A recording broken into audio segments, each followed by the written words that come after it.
All right, we are back here on the Football Lounge with Mark and Dan talking divisional round preview. Really excited to get into this one, Mark. We're going to give you our thoughts on each of the four matchups coming up this Saturday and Sunday. So, be sure to stay tuned for that coming up. But before we start the episode, Mark, we got to go through a couple of news items that, I wouldn't necessarily call any of this breaking news, but it is news that came across the wire over the last few days since we last spoke here on this platform. So wanted to go over that, some coaching stuff. Obviously, we've had a couple rumblings of Mr. Cliff Kingsbury being floated around there as being the Bears' new offensive coordinator, potentially going out there for an interview there. So that is certainly an interesting thing. Bill O'Brien moving on as offensive coordinator from the New England Patriots to go to Ohio State, and you presented a very interesting fact, so I'll kind of let you throw that out there real quick because it's quite a funny one. I don't know where I saw this, but I saw this on the internet, so it could be fake, but it feels real that Bill O'Brien spent a total of 8 years with Belichick and Saban combined, and he didn't win either a national title or a Super Bowl. Incredible. It's a wild, it's like he's and Bill O'Brien, he had a bad rap this year. I think it didn't go as planned. I think we thought he was going to be able to come in and kind of save the offense because I don't think he's a bad offensive coach, and I think him going back to the college level makes some sense, especially at a place like Ohio State. And so he's worked at the big programs before, was the leader of Penn State, obviously, then with Alabama and now in Ohio State. So he knows what that life is like, and it's just one of those that he must be the most unlucky dude in NFL history in that span. He's got to be the only person in that group. You know what I mean? Yeah. It is pretty wild. As for some of the other rumblings throughout the league, Texans offensive coordinator Bobby Slowick, who's risen up those ranks quickly, the Shanahan guy, discussions very quickly.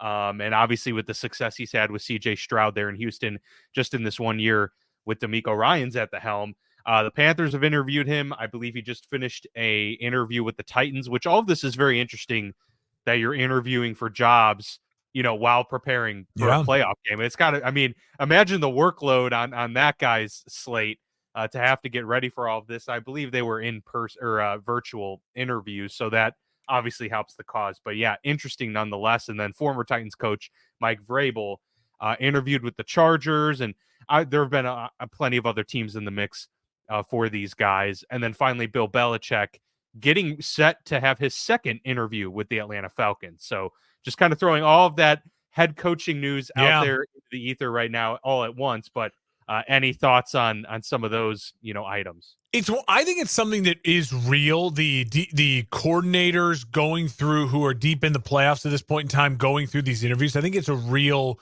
concern for a lot of fan bases. I don't think Dan Quinn's defense was ready to play last week, and he had interviews. He was doing interviews, getting prepared for interviews, and these guys, that when they go into these interviews, it's not just interviewing them. They want to know, who have you talked to? Who are you bringing with you? So these defensive coordinators, offensive coordinators who are doing interviews, they are busy. They got lives. If they're doing that, they've got to figure out, like, they're on the phone. Hey, could you come with me? I'm going to throw your name as a potential name. Is that cool? Would you be down with that? Where are you? What's your family situation like right now? There's a lot to consider, and I do think it gets the better of some of those guys. I think it got the better of Dan Quinn. We saw with an abysmal performance last week. So that is something to keep an eye out for. Also, I will say it feels now like Belichick to Atlanta is very real. And it also, to me, feels like then if you are a quarterback who is a veteran quarterback in this league, someone who is, looking for a new home, someone who has experience and is not considered a rookie, I think that's a good sign because Atlanta, a lot of weapons, Bill Belichick kind of bringing his system down there. Be a great opening for a quarterback. I don't know who it will be. It just doesn't feel like Bill's going to go the rookie quarterback route. So, the Kirk Cousinses, the Joe Flaccos of the world, they might be real possibilities down there in Atlanta. If Bill Belichick ends up taking the job in Atlanta, then we can almost guarantee Desmond Ridder for sure isn't the starting quarterback in 2024. But also, I think Kirk Cousins is at the front of the line to be able to get a job there, unless Bill Belichick puts his foot down and goes and gets his guy, Jimmy Garoppolo or something like that. Yeah, maybe. Which I don't know. is not out of the realm possibility. It would be ill-advised from, I think, both of our perspectives, but we are not head coaches in the NFL, and we're not Bill Belichick. But you did miss one little piece of news to note. I thought you were going to talk about it really quick, so I'm going to grill you on it here. This is okay. We didn't plan this. Your head coach, Mike Tomlin, said there will be a competition at quarterback for your guy, Kenny Pickett. Do you think that's drafting, or do you think that's a guy like a Jimmy G gets brought in? Well, I think there's a little bit too much being made out of that because he did say he's QB1 in 2024, but he's going to provide an environment of competition. So it was a little wishy-washy. It was setting himself up for making basically any move that they want to end up making. So I have honestly no idea. It does sound, from the way that they talked about Mason Rudolph, that the goal is to bring him back, probably as a backup, but he would be competition for Kenny Pickett, no question. I think based on the discussion, they're basically ruling out a free agent acquisition. Gotcha. It's more going to be probably a draft pick, and from the sounds of it, not a high draft pick. So kind of stinks, but I did say, if they make the splash offensive coordinator hire, I would be okay as long as they did try and get a quarterback in the middle rounds, 3rd, 4th round, like a serious quarterback to throw into the mix and provide more competition there for Kenny Pickett. So yeah, it is interesting. And Mike Tomlin going to be coming back. Art Rooney already confirming that they're going to get an extension done with him.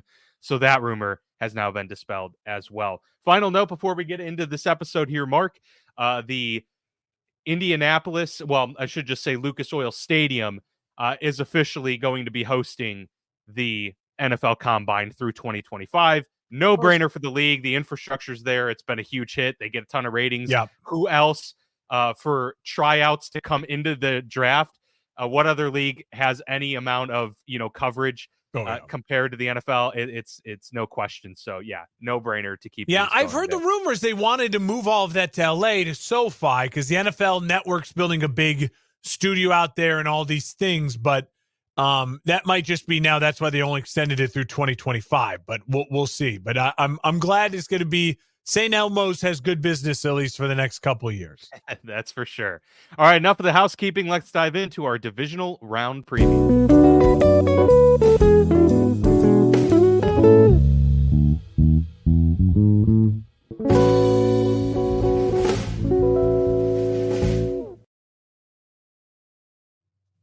All right, 8 teams remaining in the fight for Super Bowl 58, and we've got divisional round coming up Saturday and Sunday, 2 games on each day. And we'll start things off with the Texans at the Ravens. First game on Saturday, 4:30 Eastern time on ESPN. The Ravens coming in as the favorites. Of course, they are well rested. 3 weeks for a lot of these players because they didn't rest their starters week 18. So they had that. They had the bye week. And then, of course, this week of prep coming into the game. So the Ravens right now, I believe, is a 9.5-point favorite. In this one, but CJ Stroud and company with DeMeco Ryans really shocking the world this season and then winning their first playoff game on top of it. So might not be as massive of an undertaking as we might have thought should we have heard this news maybe early November even, that this would be the divisional round matchup. But nonetheless, I think we're both probably taking the Baltimore Ravens, but I'll let you speak for yourself. I'll start with the line. I'm really wondering what Vegas is seeing that I'm not seeing, to where they're putting the line at the same basically place that it was like Pittsburgh at Buffalo. You know what I mean? Like that's a big number for this late in the season when there's 8 teams left. And I know there's going to be the chance it's going to be pretty cold, maybe a little bit of inclement weather. I know that CJ Stroud has been a little bit different on the road than at home this year, that Texans defense has as well.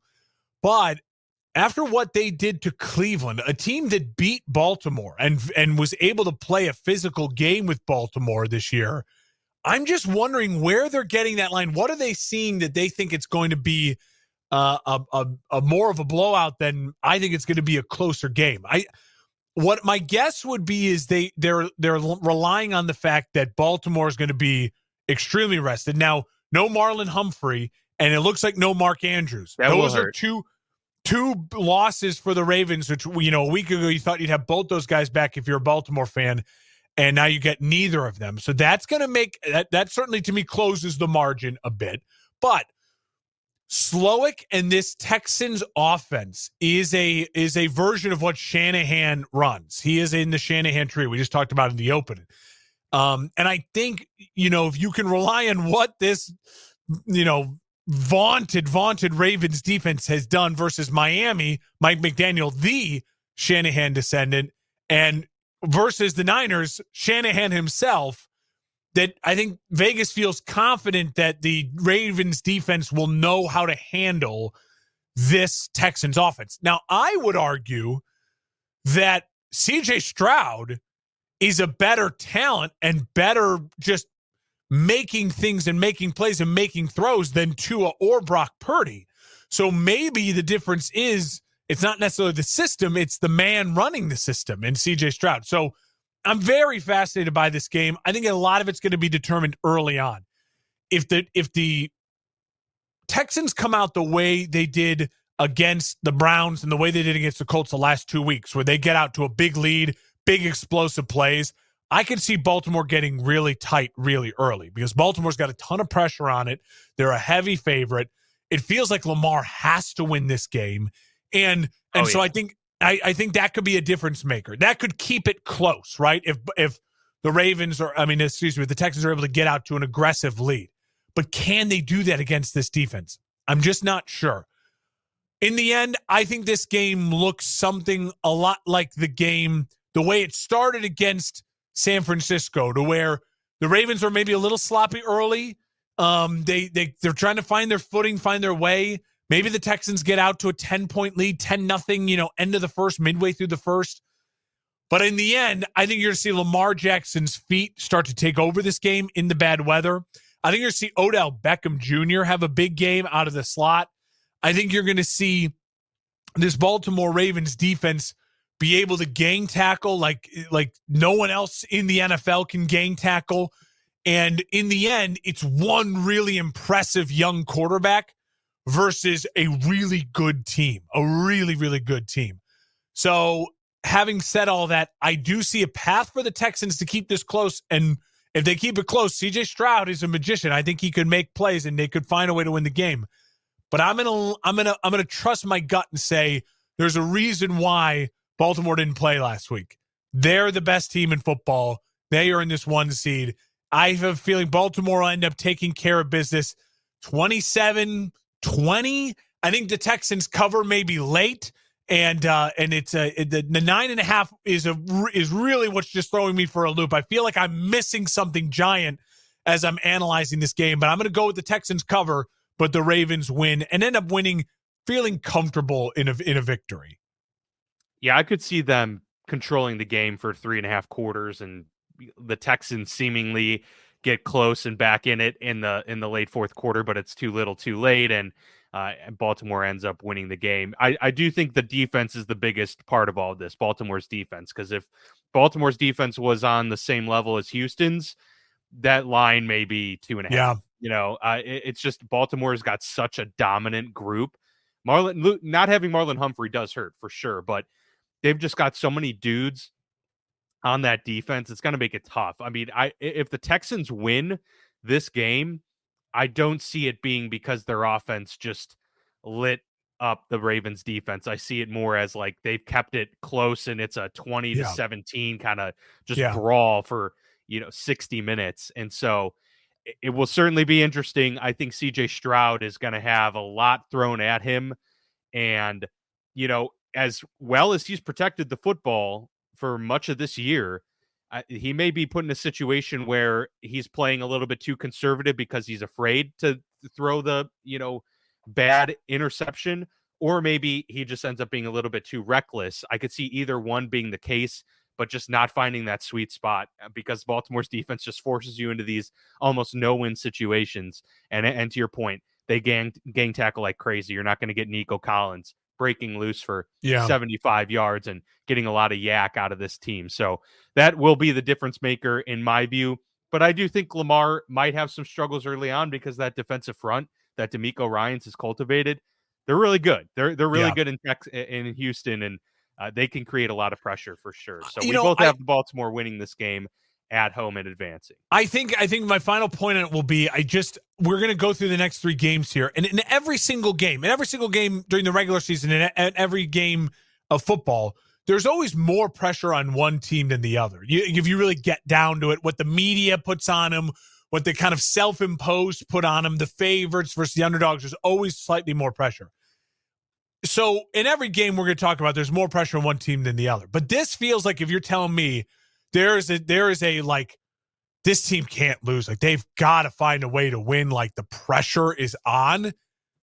To me, it's Baltimore this weekend. Like Lamar, that contract, the MVP, the down year for all the rest of the AFC, the narrative will start really feeling like Lamar is just, Russell Westbrook, where he's electric in the regular season, but the postseason he's a bad player. I mean, that's the biggest factor in my view, is Lamar needs to get the monkey off the back. This and he won one playoff game. And again, right. If you make it to an AFC title game, then it's a coin flip. I'm not going to hate on a guy for losing an AFC title game, right? Sure. Those are hard to win. But not getting to an AFC title game the 2 years you won an MVP when you had the 1 seeds, that is disastrous for a guy's legacy. And Dan, I will put it to you.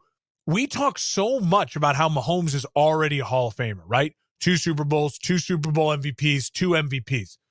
Lamar has a chance to be 2 MVPs, a Super Bowl MVP.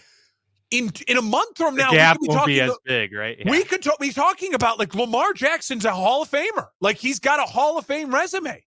Like the way we talk about Mahomes, now 2 is a lot more than 1. Well, a lot of guys have 1. Russ had 1, and then his career's now tailed off when no one thinks Russ is really a Hall of Famer anymore.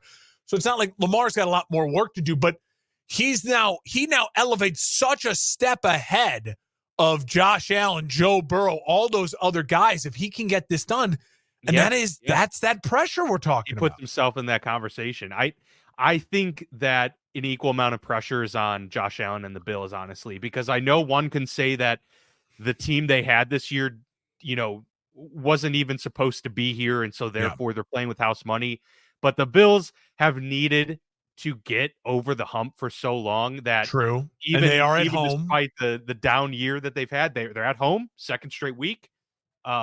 Obviously, the fact that you're getting to go head to head with Patrick Mahomes adds to the flavor of this whole thing. But it's more about the same thing that you were saying about Lamar, a down year for the AFC. Yeah, Josh, if you're going to tackle this moment, the Dolphins you had to get kind of lucky, and granted, you did take the division from Miami, but like Miami's not necessarily going anywhere either. You had to take advantage of a year with no Aaron Rodgers in division, Miami struggling down the stretch, AFC down bad. And so we'll get to that game obviously in a little bit, but I do think the pressure kind of is on both of those guys. Perhaps I would definitely say he's second, and that team is second most this weekend, 100%. So the Packers go on the road to the San Francisco 49ers, who also are making their debut in the postseason, coming off of their bye. The 1 seed in the NFC now gets to host their playoff game against Green Bay, who obviously shocked a lot of people with a rout of the Cowboys last week. And speaking of 9.5-point spreads, the 49ers favored in this one by 9.5 points as well. Maybe a little surprising, but maybe not as much. Given how dominant the 49ers have been on both sides of the ball pretty consistently for 90% of the season. But then you factor in the Cowboys had a dominant defense and a really good offense, and the Packers absolutely destroyed them. So 9.5 to me seems pretty big as well, but maybe they're factoring in all of that rest. Yeah. And Christian McCaffrey, Debo, Brandon Ayuk, everyone's healthy, Kittle. Just so many weapons on the San Francisco 49ers team. And, obviously they run somewhat similar style of offenses.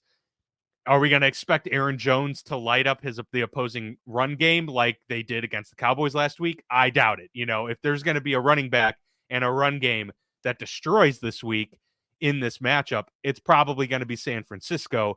And then on top of that, which weapons does someone have at their disposal to absolutely attack the defense? I'm going to take Debo, Kittle, and Ayuk all day over the, compilation of your Jaden Reeds, your Dontavian Wicks, Christian Watsons, and Luke Musgrave and Tucker Kraft. So from that aspect alone, I think you got to give the edge to the 49ers. The Packers won and looked great and kind of already, put their stamp on the Jordan Love era and, proved a lot of doubters wrong. And so there's not much more to prove this season. Of course, they want to go win the Super Bowl. I don't think either of us think that's going to happen. So from that perspective, I think the Packers have done what they kind of needed to do this year. And the 49ers, they may be third in that list of pressure packed because, they haven't been able to get over the hump in recent years and obviously had that one Super Bowl appearance and lost. So Brock Purdy's going to have something to prove here. They're at home and really just all around better team, Mark. So I think the 9.5 here makes sense. Like, I get why the line is set at 9.5 here. This one makes some more sense. Shanahan is 2-0 versus LaFleur in the playoffs, including the NFC Championship game in Green Bay, and then the game in the snow and the cold against Green Bay, where Aaron Rodgers' final playoff game as a Packer, they scored 7 points. It was ugly, and San Francisco shouldn't have won that game, and then they went on to lose to the Rams in the NFC title game. So it's a lot of, LaFleur is a direct descendant of the Shanahan tree as well. LaFleur, it's a lot of, the master and teacher type of thing. He just has not been able to get over Kyle Shanahan at all. McVay and Shanahan feel like it's a little bit more of the sparring, especially because McVay did beat him in that NFC Championship game to get to the Super Bowl and win a Super Bowl. Versus the fact that even though Shanahan's record is better than against McVay than his, McVay did steal one at the end of the year this year. That's helps his resume a bit. So those three guys are, very much in this kind of lockstep of their own unique versions of offense based off of what Shanahan himself does. The biggest difference I see in this game versus the Dallas game for Green Bay is that Dallas, and I think Green Bay knew this and were smart about this. Green Bay knew that Dallas couldn't run the football. Dallas hasn't been able to run the football all year long. I mean, Tony Pollard, what a disappointing year. Exactly, yeah. And San Francisco can run the dick out of football. Like they will beat you. They will. I just made it one. They will beat you into the ground with running the football. Like, you know what I mean? Like that's what they do. Now, if Kyle Shanahan and this offense can commit to running the football, they'll be fine. Like the Niners should be fine. Will they cover the 9.5? I don't know. But the 9.5, I get why they're going in with a 9.5 point favorite. There is pressure on San Francisco more so than Green Bay. Green Bay is totally playing with house money. But eventually that defense, I think of that defensive line, they get Eric Armstrong back this weekend. Like they're getting healthy. They're on a mission. I think San Francisco knows that the Super Bowl was stolen from them last year a little bit because of Purdy's freak elbow injury. So I think they're very much locked in. And I don't worry about them crumbling in a way like Lamar, in the sense that Lamar's got a narrative going right now. There's no narrative with the Niners and blowing and floundering in, big playoff games, right? Or not advancing.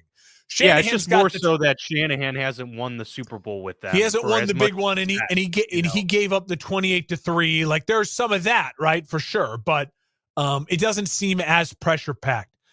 To me, the key matchup will be Green Bay's offensive line was able to handle Micah Parsons last week, but can they handle Parsons, Armstead, Chase Young? I mean, sorry, not Parsons. Bosa, Armstead, Chase Young. If Jordan Love finds a way to win this game and he plays well, I might have to stop watching football. Like that, I don't know what to do then. Like I'm dead. Like I'm dead. I'm a dead man. Like I'm a dead man. So I'm very much fascinated by this game. I think we should just trust our guts with the 1 seeds. Remember, you want to pick upsets, right? You feel like, I got to find the upset. But these two teams, San Francisco and Baltimore, the 1 seeds for a reason. The roster, this Green Bay roster is really young, and it's really exciting what the future can hold from that. But young is a key word. This San Francisco roster is veterans and dudes and dogs and Fred Warners. And I mean, just every level. Christian McCaffrey. I think it's a big day for McCaffrey, big day for Purdy. Purdy tries to shine bright in the lights and really, you know, make it known that, hey, he could be a playoff caliber quarterback and really put up numbers in the playoffs. I think Shanahan will be ready to go versus LaFleur. He'll know how to get his defense ready for LaFleur, unlike Dallas last week, which is they were just such a disappointment. I'll take San Francisco. I think they win somewhere along the lines. This is my over of the week. I love the over, and I think it's like 50.5. I think this is San Francisco 33, Green Bay 24, something like that. Yeah, I could absolutely see that. And I do think that with San Francisco's ability in the second level as well is going to take away the bread and butter, the safety valve, if you will, for Jordan Love, which has been the two great rookie tight ends so far this year. I don't see them doing much damage with Fred Warner there being able to trail and run with the best of them. So they're going to need their wide receivers to do a lot of damage on the outside, and you're going to need some time to be able to get that done. And I just don't think with the front that the 49ers have is going to allow for Jordan Love to have much time to throw in this game. So yeah, we both are in agreement on the 49ers winning as well. I think I picked before the playoffs began, not on the show, but just in one of those playoff bracket deals. I just had the 2-1 seeds going to the Super Bowl. I mean, that is kind of my pick right now, is just to have Ravens 49ers. It just, I don't always pick the 1 seeds to go, but it really does feel like those are the 2 best teams in the NFL right now. And, really, last year it felt like the Eagles and the Chiefs were just the 2 best teams. They really felt that way, and it's similar this year. And it being the only team to get a bye so far in this format, it's been really huge for a lot of those teams. Beneficial. Yeah, because there's now 6 teams in the postseason, that don't have that benefit, and so yeah, you're adding and potentially some of these guys that do pull off the upset. The 6 seed gets the win, or the 7 seed gets the win. It's an even a steeper hill to climb. You're rewarded with the 1 seed. Yeah, exactly. All right, we go to the Sunday games. The Tampa Bay Buccaneers going on the road to Detroit as the Lions get ready to host their second straight playoff game. First time in 30 years that's happened. The Lions favored by 6.5 in this game at home over the Bucs.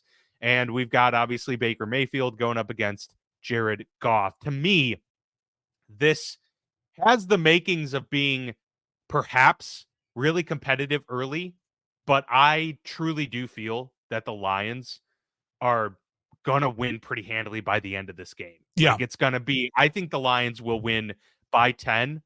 And I think that's strictly from the Jared Goff versus Baker Mayfield discussion, as well as Baker's played this year. And I got to give him his flowers, no doubt.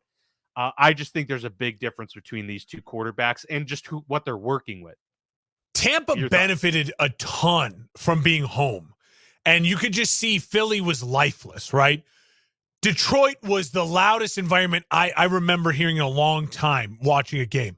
They're going to bring it again on Sunday. I really think that the Bucs are walking into a lion's nest. Now, the only problem is I'm still waiting for the headline that Dan Campbell has murdered C.J. Gardner-Johnson for the betterment of the team and he's not going to jail. What an idiot for saying and giving the Bucs the billboard material he gave them. And Baker, to his credit, Baker's really matured, and I think Baker and this Bucs team, it'd be fun. He's earned the job there. I think if you're a Bucs fan, for a few years, let's go with it. The division's kind of open right now. We can win this division again next year, or maybe the year after, depending on what Bill, if he ends up in Atlanta and what they do. I think that was the dumbest thing C.J. Gardner-Johnson could have done. If you don't know what I'm talking about, he made a reference to basically saying, the wide receiver core, he's a corner for the Detroit Lions. And he's like, the wide receiver core for Tampa would be really good if they had a quarterback. And he listed a wide receiver who hadn't literally caught a pass all season. He's like on the practice squad. Gage. And Baker came out and was just like, I don't mean he's a great player. He's, handled really well. And he's like, I respect CJ, but I think he needs to watch maybe a little more film because Russell, as much as we love him, hasn't really played for us this year. He was classy about it and handled it in a really fun way, in a way that you wouldn't normally think Baker would handle things. He's fiery, he's emotional. So I think the Bucs are going to come out swinging, and the back end of the Lions defense does concern me.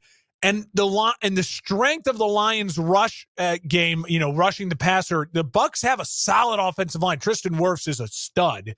And so it does worry me a bit. What I think this game will come down to, though, is there will be large portions of the second quarter and the third quarter where the Lions can just run the dick out of the ball. We got some new merch coming. But you know what I mean? Like David Montgomery, Jahmyr Gibbs, that offensive line is just going to control the clock, and it's easier for Jared Goff. Baker's got to make some big throws in this game. Jared doesn't have to. Like, he's got the weapons that can just go and do it. And I think I agree with you. I think the Lions end up winning somewhere along the lines of like 30-20, something like that. But I think in the first half, the Bucs are very alive. Yeah. Obviously, all it takes is one play to go poorly. Jared Goff throws an untimely interception. It's a pick six or whatever. And, a lot can happen. But I think if we take the totality of 60 minutes of football, the Detroit Lions. It's the game I feel most confident about, that the Lions will win. Yeah, I agree. I'm in the same boat. If you told me you had to go either way. Yeah, if you told me you had to bet like a large amount of money. Maybe I think I might feel better about 49ers, actually, now that I think about it. That's true. I think Shanahan just owns LaFleur. It's a toss-up, but that's close. Like, I feel very confident the Lions will win. I will be surprised. I will legitimately be surprised if the Bucs are in the NFC Championship game. Yes. You and I both. All right, well, we'll get ready for the biggest game perhaps of the weekend, the one that obviously has had probably the most storylines surrounding it, the Chiefs at the Buffalo Bills. We'll get to that game next. Serving the Quad Cities area since 1973, and with over 50 years of excellence on their track record, you'll see why it's so easy to trust their experts when it comes to all of your home improvement projects. This family-owned business has you covered on all your needs. Protect your home or building from the elements today and get great roof repair services. Need new windows? No problem. Durham Remodeling can upgrade your windows and doors. Whether you want to upgrade the little details in your home or office, or want to tear a room down and start fresh, the expert contractors at Durham Remodeling have your back. Even the smallest changes can completely transform your space. Ready to start entertaining your friends for backyard barbecues? Durham Remodeling will help you plan, design, and build your deck and patio for the perfect outdoor space. Durham Remodeling's work is 100% guaranteed, so you can rest assured that you're getting the best service around. Call 309-786-6715 today for your free estimate for all your roofing, siding, flooring, windows, and painting needs. That's Durham Remodeling, 309-786-6715. For those Panthers fans that are listeners and viewers, that team is in dire need of some remodeling. So, hey, turn to Durham Remodeling this upcoming season. Nice. No doubt about it. All right, the Chiefs go on the road at the Buffalo Bills. Should be some pretty brutal weather in terms of the cold yet again in Buffalo, but the Chiefs are obviously no stranger to that, especially after this last week's game. So that being said, I believe Patrick Mahomes has played in Buffalo one time in his career. He and Josh Allen are 3-3 head-to-head, but of course Patrick Mahomes has won 2 playoff games against Josh Allen in that time, and those obviously matter more than anything else. Buffalo coming in as the favorite, 2.5-point favorites. I will say this one does surprise me a little bit. I would take the Chiefs. Obviously, I'm going to take the Chiefs to win this game, but I think just even from a betting perspective, I would think the Chiefs would be favored, not by a lot, but maybe that same point total, 2.5, 1.5, if you will. It's just interesting to me. It's still, maybe it's a little bit of the big brother, little brother thing to where it's like, yeah, even if they're, playing a little bit better offensively, the Bills are, I would still take, the Chiefs and just kind of the aura that they bring to this game. But it's the fact that the Chiefs are way better at running the football, even though Buffalo's been better. I'm going to take the Chiefs in this game for not just that reason, but that's a big one. They have the better defense in this game. They have, I think, the better quarterback, although they're, obviously closer than maybe most matchups you'll get in the NFL, and the better run game. So there's there's like 3 major check marks there. And then also, I know that most of these games haven't come down to this exactly, but I also in a tight contest, I would trust Harrison Butker over Tyler Bass in this game too. So if it's going to come down to a field great goal, point. That guy can kick them 55, 58, 59 yards. Bass has had a deep boot as well, but I would take Butker as the better kicker overall too. So I love that you're going Kansas City here. I think when I look at this game, so much of it, first off, 2.5 points. Vegas, most of the time, they'll give a home advantage is worth like 3 points. So on a neutral field, they're saying they would like Kansas City by about a half a point. Like, so they are, in Vegas's eyes, Kansas City is the better team. I truly believe in order for Kansas City to win this game, the game has to look a certain way. And that has to be run the dick out of the football with Isaiah Pacheco, control the clock, force Josh Allen to throw the ball 45 plus times. He'll make a mistake, and then let that defensive line go to work, right? Like, that is what the Chiefs are going to try to do. The thing about it is, I just don't know if the Chiefs will be able to accomplish that. Now, Buffalo is the most injured team remaining in the NFL playoffs. They just lost another starter. No Gabe Davis for this game. No Rasul Douglas again. And they lost another linebacker. I mean, in the game last week. I mean, they are down to practice squad dudes getting the call up. I mean, it's not good in that way. I just think there's got to be a moment. There's got to be a moment, and this game will give us a moment, and that moment will tell us one of two things. It will tell us that Josh Allen went Superman mode, and he got over the hump, and he's moving on to an AFC title game, and he beat Mahomes, so he gets that monkey off his back, right? So then that narrative is gone. Or the moment is Mahomes is now Michael Jordan, and he is now preventing guys like Charles Barkley from winning titles in their prime.